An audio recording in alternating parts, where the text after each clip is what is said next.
The blank screen, the empty page, the unfilmed video.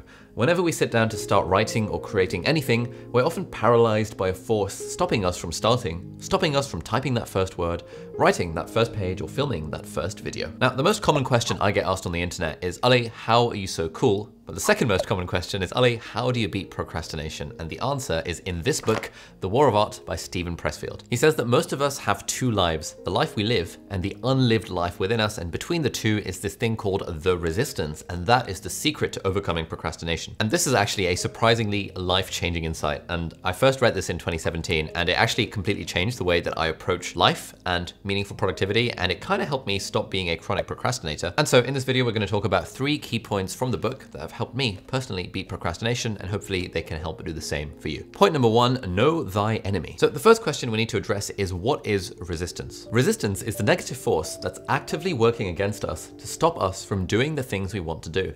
It doesn't stop us from watching Netflix or from playing video games. Instead, it stops us from doing anything that we know in our hearts is gonna level up our lives. Like, resistance isn't really that feeling that we get when we can't be bothered to clean the desk or can't be bothered to, I don't know, wash the dishes. That is resistance with a small r. But resistance with a big R is the resistance, that force that's holding us back from doing creative or entrepreneurial things, or things that require any level of risk taking or putting ourselves out there. And whenever we try and do any of this stuff, we always have to go up against this hill of procrastination that's a constant battle. And there's a nice quote from the book where he says, "We don't tell ourselves I'm never going to write my symphony. Instead we say, I am going to write my symphony, I'm just going to start tomorrow." I've heard this a million times with people being like, you know what, I want to start a YouTube channel at some point. I'm going to start a podcast, but the timing's not quite right. Oh, I haven't quite got the gear. I haven't quite got the kudos. Why would anyone care what I have to say? This is all resistance. It's all that procrastination that's building within us. But what really fuels resistance is fear. Resistance is activated by fear and gains strength whenever we give in to that fear, creating a cycle that we fall into,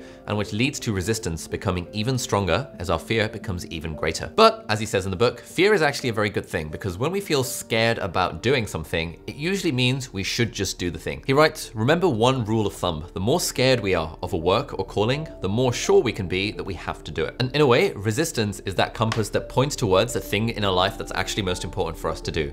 Like, I never feel any resistance towards sitting down and playing World of Warcraft, but I do feel resistance towards sitting down and writing my book. And that tells me that sitting down to write my book is currently the most important thing I need to be working on. And the key rule of thumb here, as Steven Pressfield writes, is the more resistance you experience, the more important your unmanifested art or project or enterprise is to you. And since I first read this in 2017, I've actually started using this as a model for, in a way, a model for decision making. Like, if I feel scared about doing something, then more often than not, I will try my very best to actually do the thing.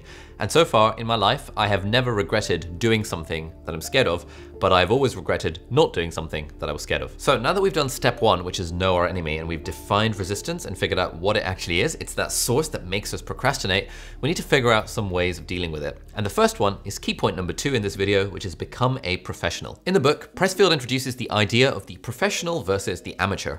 An amateur takes action whenever inspiration strikes or when they're in the right mood. They're not committed, and the goals are focused on fun, money, and status. A professional shapes their life so that the work is a priority. They're determined and committed to succeed by following their inner drive and creative spirit. Now, our boy Steve says that the only way we can deal with resistance is if we become a professional with our work rather than an amateur. And I think it's interesting how he doesn't define professional as being someone who makes money from the thing. Because you can want to make money from a thing, but still treat it like a complete amateur. But instead, a professional is someone who does it for the sake of doing the work and takes pride in the work itself. And there's a few other traits that professionals have when it comes to doing their job. Like, if you're a professional, then you will show up every day to your job no matter what. You wouldn't just not go to work because you don't feel like it. If you're a professional, you work through adversity and you're open to criticism because you always want to improve. Whereas if you're an amateur, then you feel like, if you draw something or make a video and someone gives you bad feedback or you get a bad comment, you get like really kind of woe is me, and like it hurts your feelings and it like ruins your life because you're treating it like an amateur. Whereas if you treat it as a professional, you would be more inclined to actually grow from the feedback. A professional as well will understand that fear is just part of the work. Like, if you're a doctor and that's your profession, you know that you're going to be stepping outside your comfort zone. Whereas if you approach things with an amateur perspective, like starting a YouTube channel or whatever, as soon as the going gets tough, then you're gonna fold like a cheap suit, as they say. And finally, if you're a professional with your work, you recognize that facing the resistance is the daily battle. When I'm working as a doctor, when I wake up in the mornings and I think, oh, I don't really feel like going to work, I do it anyway. It's part of the daily battle. It's just what you have to do. When you're a doctor and you know, someone asks you to put an IV or a cannula into a patient who you know has difficult veins, that's resistance. You're like, oh, I don't want to do this, but it's part of the work. It's part of the job. This is what I have to do. And we want to be kind of taking that sort of attitude towards our other like creative and entrepreneurial stuff. And obviously there is some level in which you can take this too far. Like being so focused on like treating your hobbies as a professional to the point where you're doing it for 8 hours a day is probably a little bit excessive. And there is certainly something to be said for not monetizing all of your hobbies, or at least not trying to make a living from your hobbies. Because like for me, a hobby is fun when it makes a bit of money, like playing the guitar. If I could get paid a bit of money to play the guitar, that would make it really, really fun.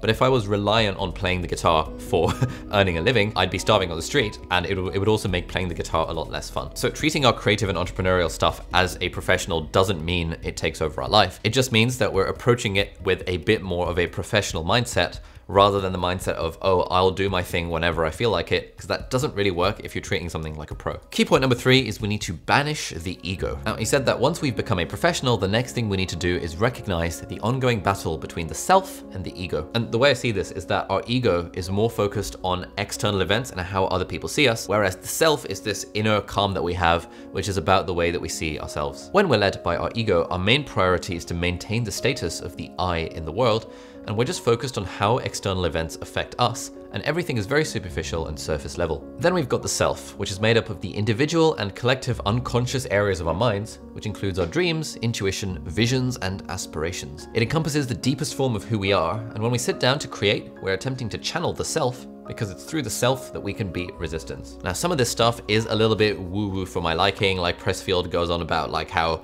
creative endeavors are like a new plane of existence, and we're all striving for that, you know, plane of existence, and resistance is like the devil that gets in the way. It can go a bit woo-woo at times. It's kind of similar to like the growth mindset and fixed mindset stuff in a way. When we have a fixed mindset and we get like negative feedback or something, or we do something that we know is not very good, it really shakes us to the core, because it like damages our ego.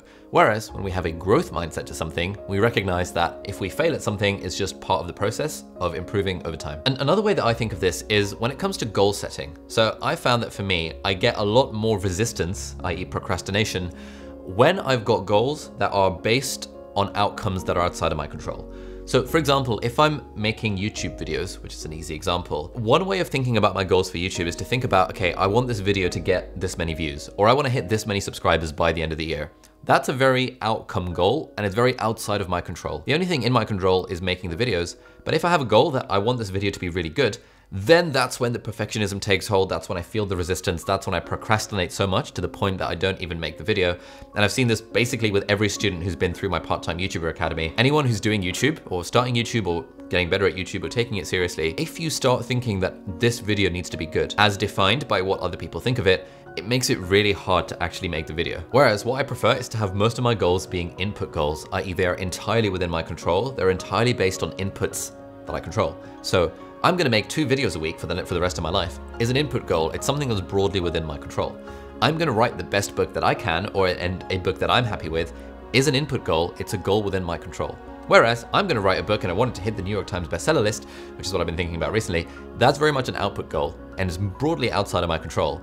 And I find that when it comes, again, to writing my book, anytime I even think of that outcome goal, I feel the procrastination, I feel the resistance, I feel the pain. Whereas when I think, you know what, my job is to just write the best book that I can, it becomes a lot easier to do. And now I've realized that for basically whatever I do, if I'm struggling with procrastination, usually it's the resistance getting in the way, and usually it's because I have some kind of outcome goal associated with the thing, which for me personally is bad.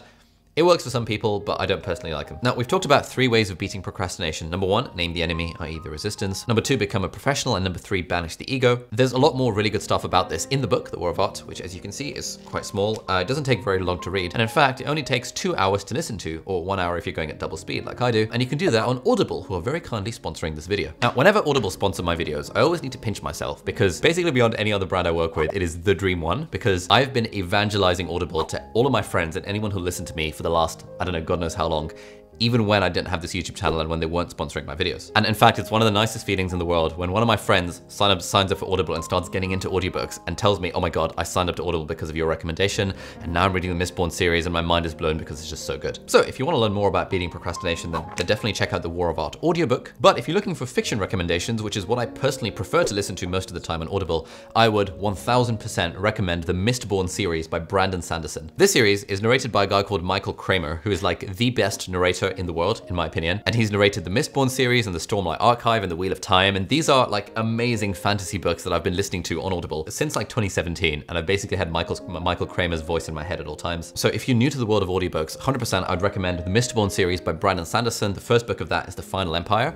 And I started listening to that in 2017. And it's completely changed my life because now Brandon Sanderson is my favorite author. And I freaking love listening to fantasy books on Audible. Another really good one to try is Stardust by Neil Gaiman. You might have seen the film. It's a pretty good film.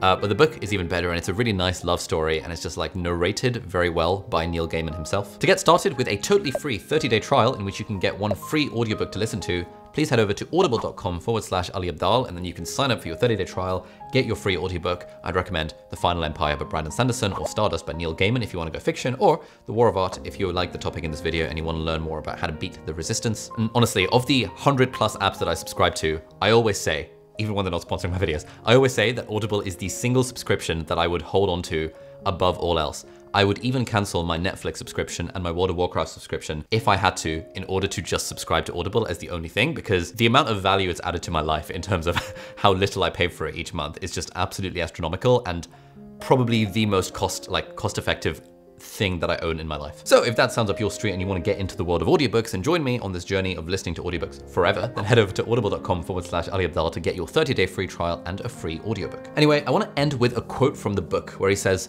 "Never forget, this very moment we can change our lives. There never was a moment, and never will be, when we are without the power to alter our destiny.